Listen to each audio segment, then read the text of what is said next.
Morning, everyone. I was very lucky to have won the prize last year. And give you some background of the prize, it involved submission of a CV, which is evaluated by the panel. And then we were all trapped in a room to do a presentation among 5 of us. And I picked the topic last year is how do rocks fail? So that title can sort of summarizing what I have done in the past 10 years, beginning from my research study at MIT, and then as a supervisor for my PhD students in Singapore. And in the past year, I have the big change in my life. Last year in Italy, I was still affiliated with Nanyang Technological University in Singapore, and 2 months ago, I returned home to Hong Kong. Beside his contribution to IAEG, the entire society, Dr. Richard Waters also contributed to the academia. In his PhD thesis of 1945, he attempted to relate his experimental phenomenon to map tectonic structures in various parts of the world. So this short statement is a very strong statement in the sense it bridged the geotechnical discipline, the engineering geology discipline, and also geologists who are responsible or helping to map the structures in the field. And what makes our discipline so fascinating is the presence of crack. Oh, this is not a single crack, but this is multiple cracks and fractures present in the field that make your rock weak. And those kind of cracks have been mapped by different people, different researchers in the field. Their work is highly appreciated. And what I'm trying to illustrate here is the scale you see. It can be kilometers long, meters long, or centimeters long. And in practical rock engineering or practical practice, it is one example where the rock pillar in an underground mine. So for engineers, we just want to know what is the strength of it and when it will fail. But for us engineering geologists, we are observant enough to find out how weak or how strong it is, which is depending on the internal structure. A close-up view of the rock here reveals multiple fractures, and they are vertically oriented. Here's a technical question. Those are the vertical cracks. If the whole thing has to fail, those cracks have to be linked up somehow. What is the mechanism behind? Let's go back to chapter 1 of our rock mechanics textbook. This is an illustration when a rock specimen is under uniaxial compression under sigma 1. The horizontal axis here is the epsilon 1 representing the uniaxial strain. This is the vertical axis representing the applied sigma 1. And in textbook already published in the 80s, this graph is already included. And researchers have classified those stages of evolution of cracks, which eventually leading to specimen failure into 1, 2, 3, 4. Due to the presence of internal microcracks, we have the initial closure and then subsequent sliding. At one point, new cracks will develop from the existing ones. And in stage 4, rupture occurs. So in this schematic sketch, you see the 2 existing cracks are linked up. But is it as easy as shown on the sketch here? You can simply link them up with a line, and this is how it works. This is, we have to refer to fracture mechanics in order to have a better understanding of the issue. Let me quote this to you. Upton Sinclair. He once mentioned, "It is difficult to get a man to understand something when his salary depends upon his not understanding it." I'm not good with that English literature thing, but I have a good friend who was not here. So Jeffrey Keaton, before the presentation last year, he talked to me. We had a very good discussion, and then we come up, sometimes engineers are not paid to understand how rocks fail. Give him the number and he will do the magical math for you. So my research objective can be summarized in these few boxes. At the end, I would like to know how crack coalescence behavior or patterns are involved in rock failure, because it is the intermediate step leading to failure. But when we are doing research, we want to know the fundamentals. The fundamentals involve the geometry of the existing cracks and the rock type and also the loading conditions. So I hope so far you follow me. I presented to you the motivation of the work and research objective to be presented. And it will lead to my formulation of my research approach, namely experimental and numerical. In this experimental study, prismatic rectangular block of specimens are prepared. And we had tried artificially molded gypsum and also Carrara marble. In the rock, we will create pre-existing cracks. Sometimes it will be one single crack or a pair of cracks. The geometry of two cracks can be represented by three parameters, which are the inclination angle, the bridging angle, and the ligament length between the floor tips. And you may be curious, how can we make those existing cracks in the rock? Rock is so strong. In the old time, 20 years ago, 30 years ago, people will use the drill to drill a central hole in the rock and then extend with a cutting saw. But with the use of water abrasive jet, we can cut high quality straight cracks in a very efficient way. So in order to cut this existing crack, it will just take around 1 to 2 minutes. And in order to increase the erosive power of the cutting, garnet abrasive powder is used, and the water is ejected at a high speed, like 1,000 feet per second. After the specimens are prepared, they are put onto the loading machine. This was the historical machine housed in the Department of Civil Engineering at MIT, which is over 60 years old, still functional. The front face of the specimen was well illuminated, and the entire loading process is recorded and observed by a camcorder as well as a high-speed camera. I am going to show you a normal speed video captured by the camcorder to let you appreciate what the fracturing processes are involved. So I guess it is too fast for unaided eye to detect or to make a sequence of the crack initiation processes. So we make the use of high-speed video, and during my analysis, the video is played back frame by frame, and my attention is focused on where the first crack appear, how the cracks propagate, and the moment corresponding to the connection of the new cracks. Based on the analysis of plenty of high-speed videos, we are able to observe different common crack types initiated from the crack tips. And in this table, I classify 7 crack types, and I'll guide you through them one by one. The green color represents the tensile cracks, which means I can see observable tensile splitting of the newly generated crack, and quite often they are affiliated with the sliding of existing crack. The yellow types refer to shear cracks, and some people will argue this is not entirely shear crack, then may I use the term compression-induced cracks.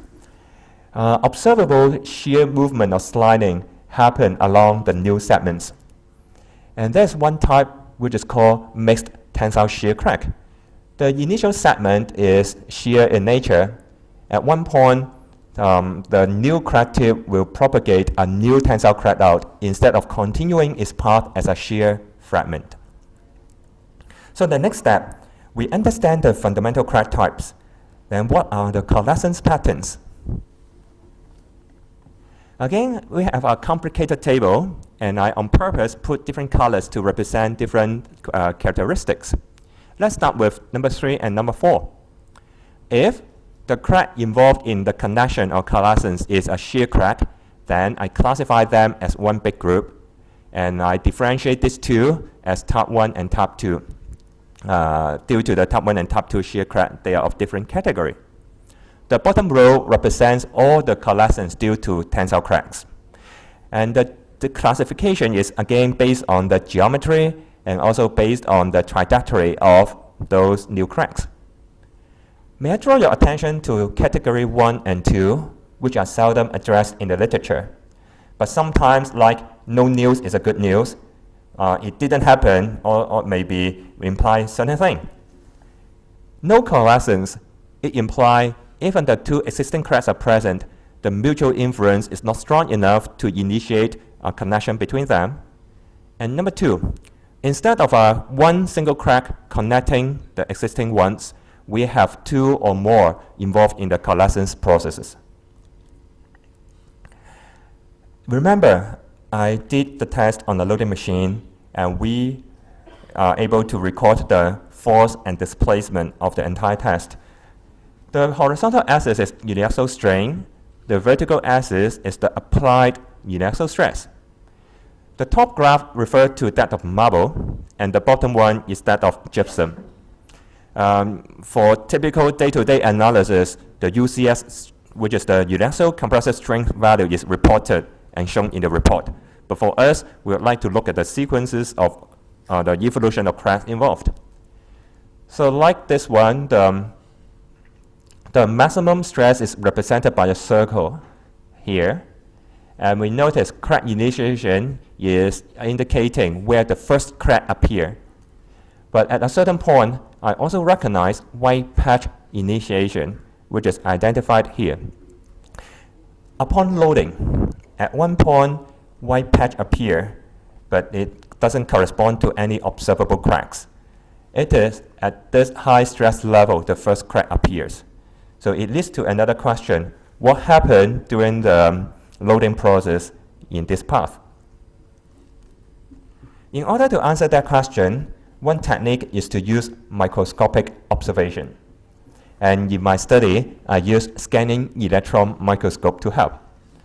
The question to answer is, what is the correlation between the macro observation and the micro observation? And I differentiate the shear crack and also the tensile crack. Due to the time constraint, I would discuss the shear crack only. This is the similar piece of Carrara marble we tested earlier. The pair of existing floor is oriented at 60 degrees to the horizontal. And based on other similar tests conducted earlier, we noticed at the end, a pair of shear cracks will initiate from the crack tips. And I on purpose didn't load the rock up to failure, which is 100% of the maximum load. I only loaded that up to 94%, and then removed the specimen, used my abrasive jet to cut a rectangular block. At this point, I see a white patch developed between the inner floor tips, but observable cracks are not obtained. I put this piece of marble into SEM observation, and individual images have been taken and stitched together. If you are observant, you see this is the tip corresponding to the black tip here, and the tip corresponding to the inner tip here as well. There are multiple black traces developed between the rock bridge, and the population of those black lines are more clustered around the existing tip rather than in the rock bridge in the middle. If we take a closer look with another series of SEM images at a higher magnification, and again I stitch them together, we can have a better look of what those tiny black traces are. I can safely say they are micro cracks. And the micro cracks are not observable in your hand specimen. They can only be observable at that microscopic scale. It is a very puzzling issue. At the end, we see two shear cracks developed and link up the existing tips. Suppose we should have a long, persistent crack developed, but in between, we see multiple traces.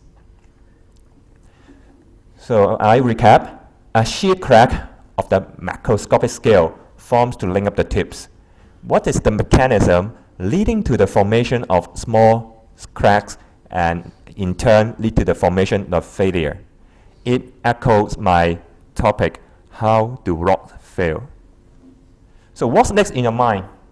How are those vertically oriented and actional microcracks link up eventually? At this point, I let this word appear. Many of you are mapping geologists or engineering geologists, And I talked to Alden, he is the expert in this field. He shared with me, he go to the field, he will look for tranches and also the shearing, orientation, and motion. So an echelon fractures is a common observation in the field. I have been lucky to join NTU in Singapore and have some students to work along with me. Similar setup was prepared. High-speed camera, camcorder, the laptop controlling the high-speed camera, and also the software controlling the loading. This time, I on purpose, instead of only one or two cracks, I have multiple of them.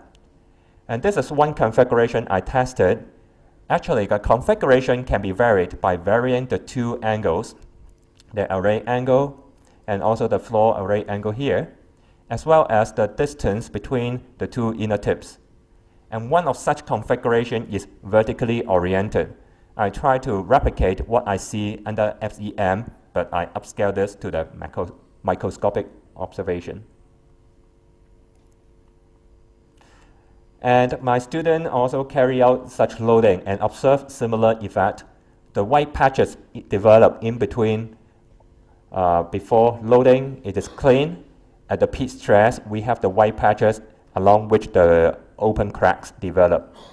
And the white patches are very slim, very thin, and we assign the name of linear white patches to it.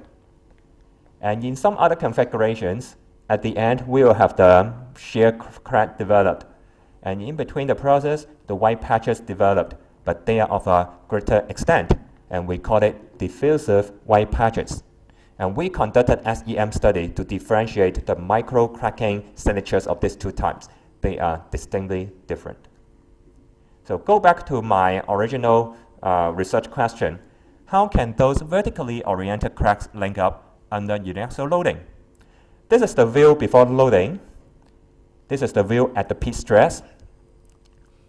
And this is the event slightly after the peak stress. Coalescence crack occur to link up adjacent neighboring cracks. And at the end, a shear band, or some of you will use the term fault, developed because you can see the displacement occurring along this. A close-up look of this, it is quite interesting to notice it is not exactly the tip to take link up, which lead to the coalescence, which in turn lead to the formation of failure band. It is the internal part of the floor being connected. Am I the first one to research this? No. 1972, Penn and Johnson, they postulated a model. Vertically oriented cracks somehow will form individual columns, and this is the connection of those columns leading to failure. But if you are observant again, do you expect the horizontal cracks to develop in this way? Mechanics-wise, it is hard to form unless you consider it as a 3D manner. You have some squeezing out of plane in order to form this shear crack. But Gislin and Aiden, 2007, they also work out some models. The key message is it is the applied orientation with respect to your oriented cracks. And there's one scenario in which the cracks are linked up internally, not along the tips. So notice this. This is the angle between the applied stress, or the sigma 1, and also the array configuration. So that's why in my research, I have different configurations. I cannot vary the sigma 1 direction, which is always vertical, but I can vary the orientation of the floors. Macroscopic observation observed by high-speed video, microscopic observation observed by SEM. And last year, I also talked to another gentleman, Roger Cochin. He was the Hans Kluge medalist last year. And in one of his slides, slide 54, conceptual, geological, geometrical, and hydrogeological models, and the numerical models. So this is the way how you can be trained or how can fine-tune your research approaches. And nowadays, many papers, in order to make it complete, we have numerical section. But let's take one step further. The next stage after numerical study is go back to your experimental observation, go back to your field observation. They can provide clues to guide you what to observe. Since 2009, I explored three numerical approaches, namely numerical manifold method, particle flow code, and autodyne. And I'm not going to lie to you, I'm not the person to do the 8-hour programming every day. I have three very competent postdoc and PhD students. We discuss every week, and when we realize some of the algorithm and compare our experimental results. And the short conclusion is they have different competency. None of them is perfect, but some of them, or to a certain extent, they are able to model the crack initiation, propagation, and coalescence problems. This is the slide I showed you 20 minutes ago. This is the 7 crack types I obtained from my experimental study.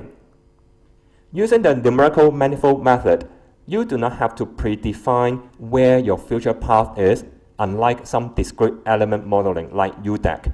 You have your existing block boundary. It is due to the failure of the boundary leading to the failure of the rock mass. In this case, I predefine the existing crack and then apply my loading. The new crack and can also adopt a tensile Woung appearance. By changing the orientation of the existing crack, this time is the inclined crack in the middle, I can obtain 2 shear cracks. And the third scenario is, this is the central crack, and we check the new segment being initiated is shear in nature. The subsequent paths are tensile in nature. We are not happy with just this correlation or agreement.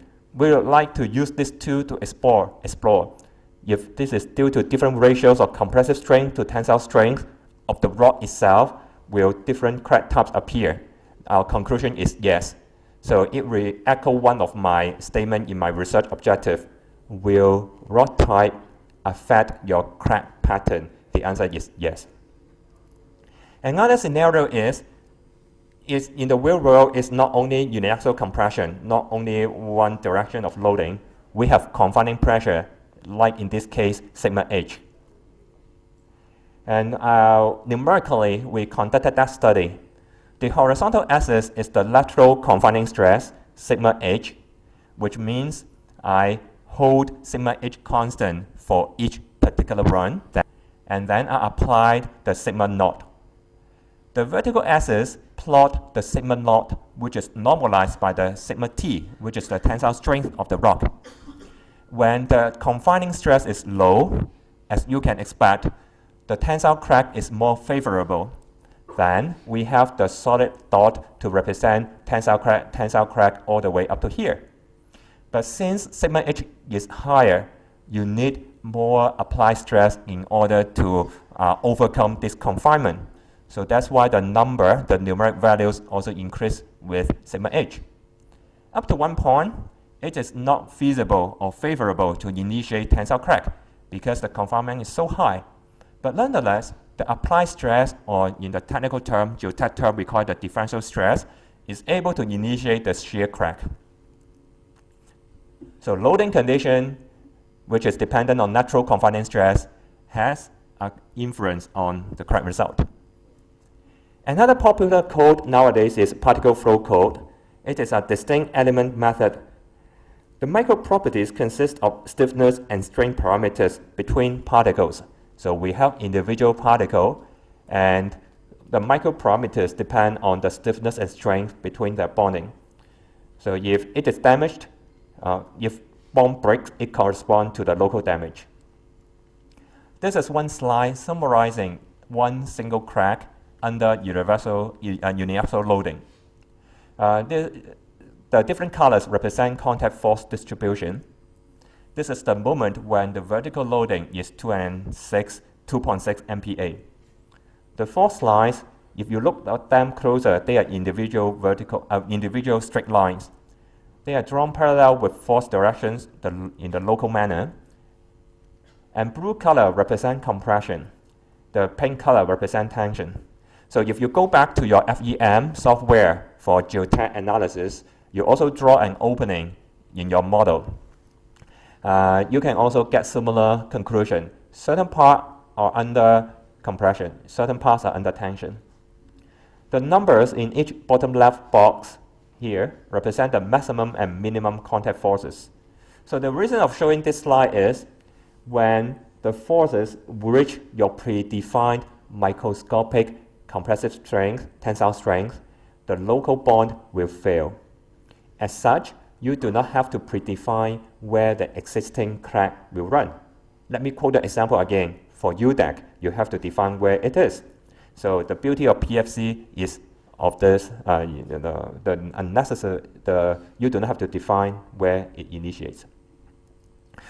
So I have passed to you a lot of information. You cannot remember anything, everything. Here comes the conclusions. Recall why we are here. Why am I standing here? It is all because of Dr. Richard Rortus. But we have to admit, 1945, he didn't have the luxury of using those equipment available nowadays. Water abrasive jet, high-speed video imaging, SEM, and various numerical tools. And our approach is able to observe crack initiation and coalescence in detail. But you will definitely argue, what I try to work on is open cracks, which means the initial contact is absent. The initial cohesion and friction are absent. This is the limitation. And we find out for isolated rock material and floor geometry parameters, if we vary them, we can obtain different patterns.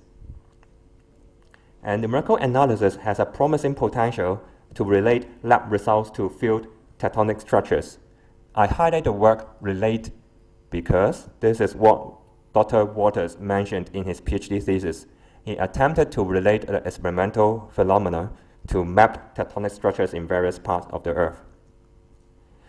Last year, I have to acknowledge again presentation of the prize from IAEG, Carlos, and also Victor, and also especially Scott Burns. At that time, he gave me a lot of encouragement.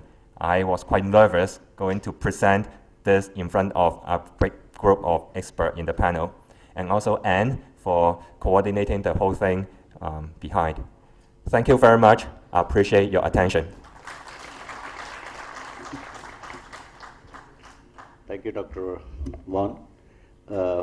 Not only for a very lucid presentation, but you kept to the time as well and laced with subtle humor. We can take a question or two. Yeah, please.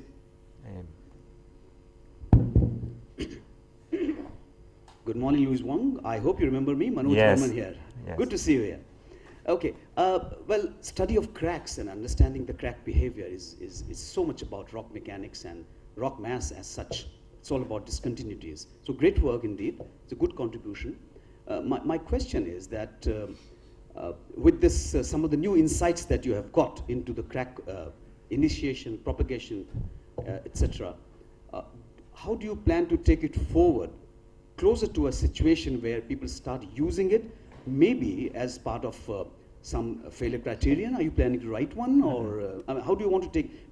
I tell you the reason behind this question is that in the past we've got some great approaches. For example, Barton Bandis with talking about the shear strength of discontinuities, talking about aspersities, but we find great difficulty in actually measure those in the field. So while it's a great insight, how does one implement it in practical situations? Is there any thought about it, or do you want to take it forward that way? That's Okay. the question. Yeah, thanks for the question. I can see there are two important points there. The first is talking about the shear strength of existing crack. One model is Barton Bandis. It relies on an accurate representation of the shear of the rock roughness and the local topography of the crack. So this is one issue. And the presentation today, I'm not addressing this one. I'm addressing what if new cracks appear. I already had another presentation and paper published in using the numerical tool NMM to model how cracks connect and how the connection lead to slope failure. So practically it is doable, but I have to admit this is the stage not yet up to the commercial FEM software analysis. You cannot simply ask a high school student to build a model and put a few clicks. It takes some time, but theoretically it is doable. And I have been applying this technique to rock slope stability analysis. This is what Professor Herbert Einstein, my advisor, envisioned 30 years ago. He observed the connection of existing cracks which are responsible for final failure. And I also extended the work to underground excavation, excavation damage zone modeling, and also how they connect to weaken the rock surrounding an opening. Thanks again for your question. Yes, yeah, please. please. Sorry. Thank you. Dr. Woung, I have a small question. That do you have any plan to work with foliated or schistose rocks and also conglomerate in this type of experiments? Sorry, I cannot catch you. For schistose rocks, highly foliated rock. Oh, highly foliated rocks. Do you have any idea that how these cracks will behave in those type of rocks? Because in Himalayas we have lot of this type of rock mass. So how it will behave? Because you have tested with marble, I think. So I just wanted to know your idea if it is feasible in this type of rock types or not. You are very smart. You pick me up that I try to go for the easy one. I pick marble because it is crystalline. The grain is has a gonal contact, very nice, and foliated rock.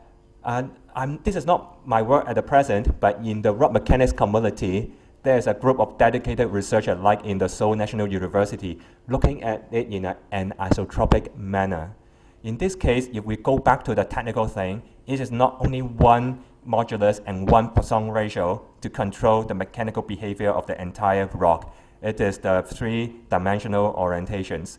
So if I have to break it into a research problem, first I have to determine those anisotropic parameters. And then instead of doing 2D, we have to think of in the 3D manner. And on the empirical side, yes, I'm also fascinated with this. I also conducted lab work to look at the anisotropic issue. I wish I can discuss with you more and get some real data from you. Thank you. Anyone? Yeah. My question is that when the rock exceeds the strength of the material, actually the crack initiates and propagates, finally ends in rupture. During this process, even these microseismic events are emitted. If you could map those events, don't you think that it gives a clear picture about the entire episode? Yes. In the field, we call it microseismicity. In the lab, rock mechanics people call it the acoustic emission. And in the lab, I show you the stress strain curve, and there have been established literature to correlate the different events, including crack initiation and the further propagation. Some researchers use the cumulative acoustic emission count to characterize the failure process. And my student and I are thinking of maybe the cumulative count is not the best way. Maybe we look at individual time intervals. This is very difficult research topic, which still fascinates me. Yeah, thanks for pointing out this correlation. Thank you. Yeah, thank you. I think we've already overshot the time. We thank you very much for your elusive presentation. Okay, thank you.